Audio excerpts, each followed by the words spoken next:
Hello, and welcome to our information session about the Professional LLM specializing in health law. My name is Megan Thomas, and I'm the Graduate Program Director here at Osgoode Professional Development. We're going to start off today's session with a program overview and some information about the degree requirements. We'll then move on to talk about what to expect as a student at OsgoodePD, the program structure and tuition, some details about how to apply to the program, and how to get in touch with us if you'd like more information after watching today's session. The Professional LLM in Health Law brings together a wide variety of students, professionals who are practicing law related to health, those who are medical professionals working in management capacities, those who do forensic work. It's a really wide variety of students. And it looks at this very complex area of law, including ethics, health policy, privacy, medical malpractice, looking at legal issues related to emerging technologies, and more. Within this program, you're going to see 6 credits of required courses, and those are offered at the beginning of the cycle in the fall term when we take new students. Those are the Canadian healthcare system legal frameworks, as well as our required course on bioethics. After that, you're going to move on to elective courses, and those will vary each term. They will be including such popular courses as biotechnology and issues in health law, disability in health law, IT and privacy in health law, and more. And for those of you who are interested in stepping outside the realm of health law and taking an outside elective from one of our other professional LLM specializations, you're welcome to do that.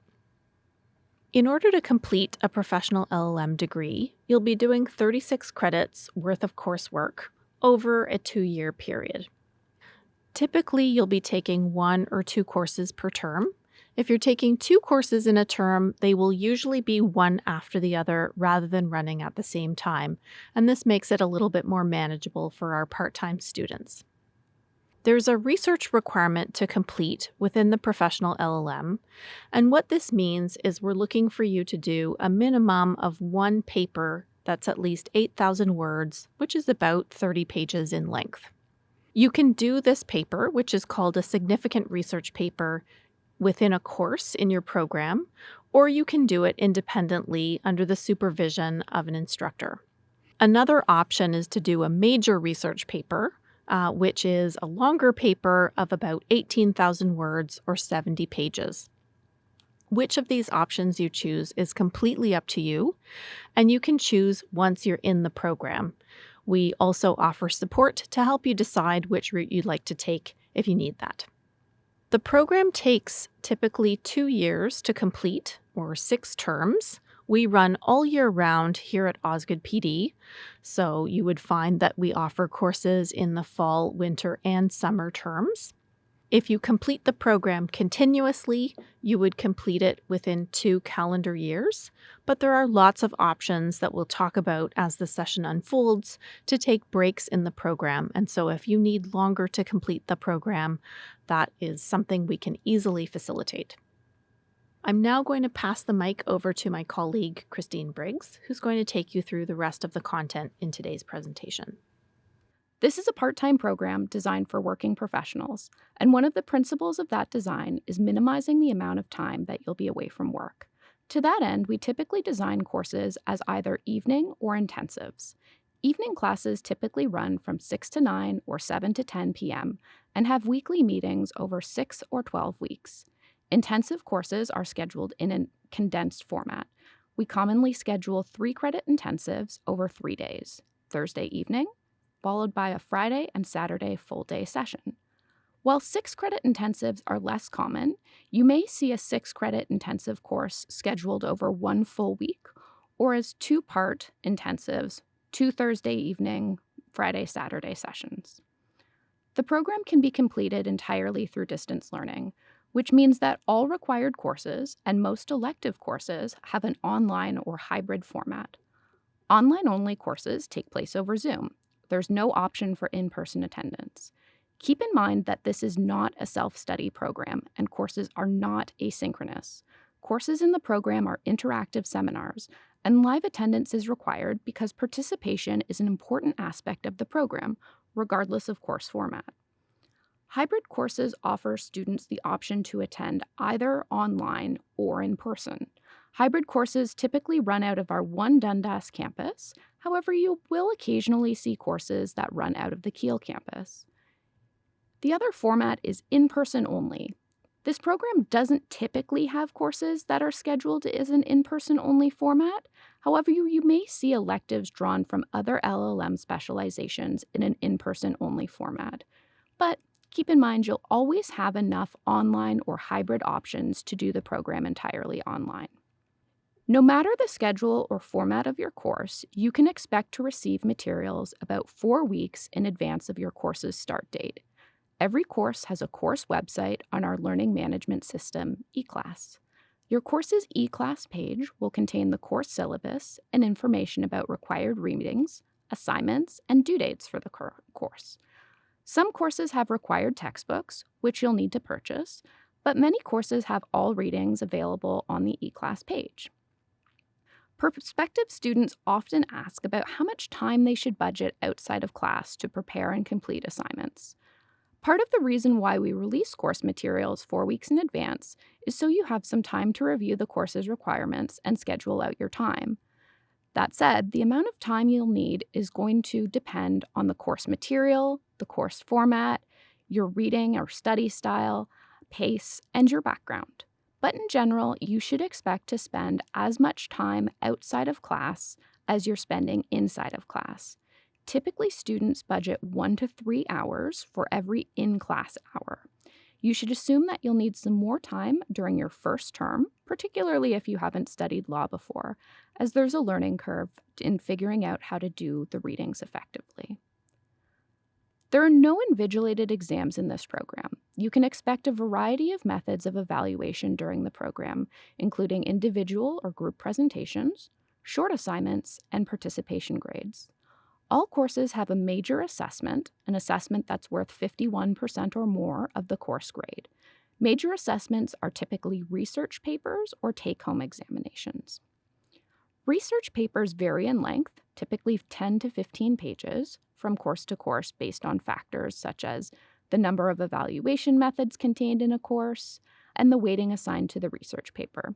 Research papers should either be on a topic explored in the course with a more in-depth analysis or on a topic that is a natural extension of the course material.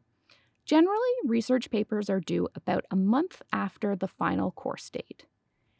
Take-home examinations are open book exams, which typically include a set of questions where students are given a specified amount of time outside of the classroom setting, typically 2 to 4 weeks, to complete.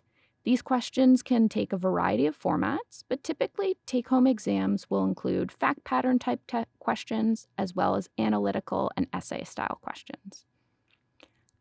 As a York University student, you will have access to the Writing Center, student accessibility services, and other academic resources. In addition, we take an individualized approach to academic support. Students have access to academic counseling to get advice on achieving academic success and helping to troubleshoot any difficulties you may be having. Individual support goes beyond the academic as well. Students have access to confidential mental health and wellness counseling, and we offer one-on-one career support, including resume review, mock interviews, career and job search coaching. This is a 2-year part-time program, and we operate on a 3-term system. The fall term runs from September to December. The winter term runs from January to April. The summer term runs from May to August. In the summer term, most courses end in June rather than running through to August. Because the summer term is a bit condensed, you'll sometimes see summer courses that begin in April. You'll register for courses on a term-by-term basis with the help of your program assistant. Program assistants are dedicated members of OsgoodePD's team who will assist you with program and administrative issues from the time of your orientation to the time of your convocation. Your program assistants are your go-to for all questions during the program. Registering in a term will trigger fees to be posted to your student account. Your tuition for the program is charged in 6 installments over the 6 terms of the program. If you finish your degree in fewer than 6 terms, your remaining installments will be billed at convocation. If you need more than 6 active terms to complete your degree, additional terms are charged at a lower rate.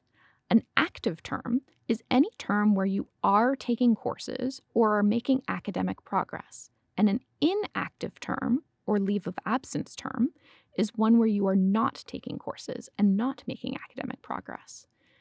Given the nature of part-time professional students, it's very common for a student to take a leave of absence during their studies. You can take a maximum of 2 back-to-back leaves of absence, and if you need a longer leave, your program assistant can advise you on options. Please note that we've omitted tuition rates from this recording to keep it current, but for up-to-date tuition information, please visit our website. Our program is OSAP eligible, and students in the program with financial need can also apply for bursary assistance. So this is a cohort program, which means all students begin the program as a group, and a new cohort doesn't start until the first one finishes. New cohorts for the program begin every 2 years in even year falls, so fall 2024, fall 2026, fall 2028, etc. Applications open on October 1st, the year before the program begins, and there's a final deadline of May 1st. We use an online application portal. After creating your username and password, you'll be able to enter the portal to complete your application. You don't have to complete your application in one sitting. You can always save and return to it up until the application deadline. The application will ask you to answer some questions about your interests in the program, your background, and to provide some documents. The committee reviews applications holistically, taking into consideration the experience that you bring to the program. The application questions help the committee to contextualize your experience and interest in the program. It's a tool to help them understand your motivations for applying for the program. You'll also need to submit your CV or resume. This gives the committee an understanding of your professional experience and how that experience relates to the program you've applied for. We're used to reviewing CVs from all different jurisdictions and industries, so there's no required format. However, we do ask that your CV include job titles and dates of employment, a description of your job duties for each role, and a list of all previous educations with your degree title, institution name, and year of completion. As a professional program, we do put significant weight on relevant professional experience.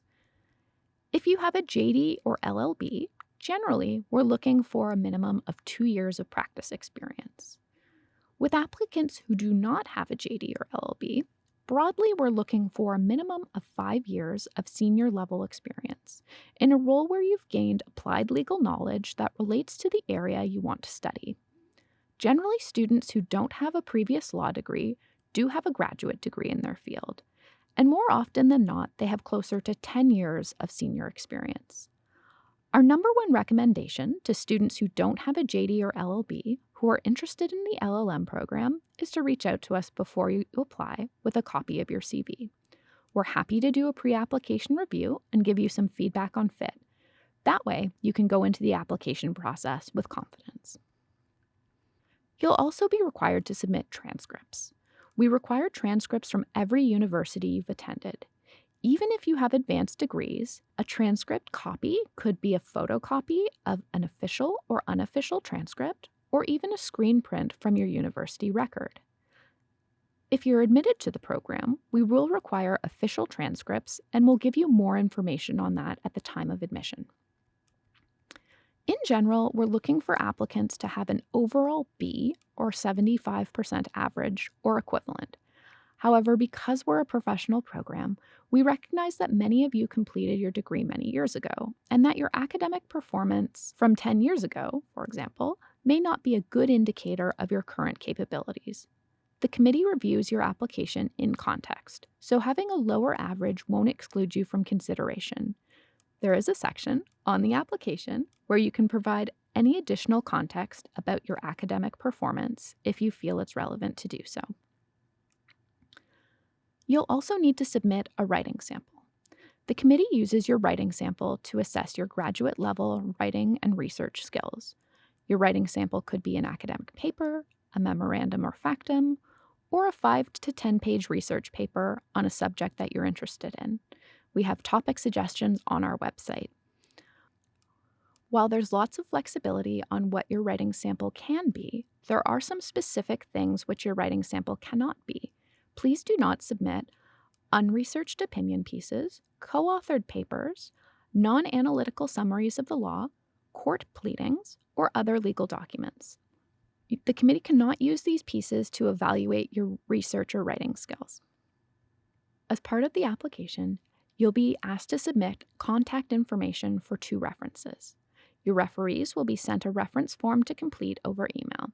Your references can be professional or academic. The best reference is one who can validate your professional experience and speak to your academic potential.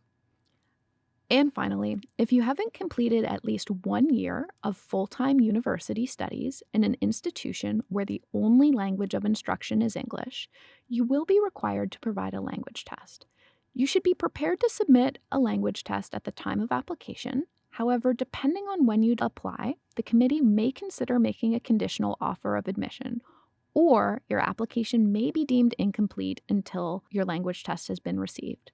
Please review our website for detailed information about language test requirements and deadlines. After you've completed your application and paid your application fee, your file will go into queue for review. Our team will do an initial review of your file for completeness and let you know if anything further is required. We'll keep you informed of the status of your application throughout the process. The timing of when you'll receive a decision depends on a number of factors, such as when you applied and when your application became complete. But in general, applications are reviewed on a rolling basis and early offers are made to top candidates. But most decisions are made within about a month of the final application deadline. If you have questions, we encourage you to reach out. To get in touch, please fill out our contact form using the URL on your screen, osgoodepd.ca/LLM-info. Using this form ensures that we have all the information we need to fully answer your inquiry and that it reaches the right member of our team.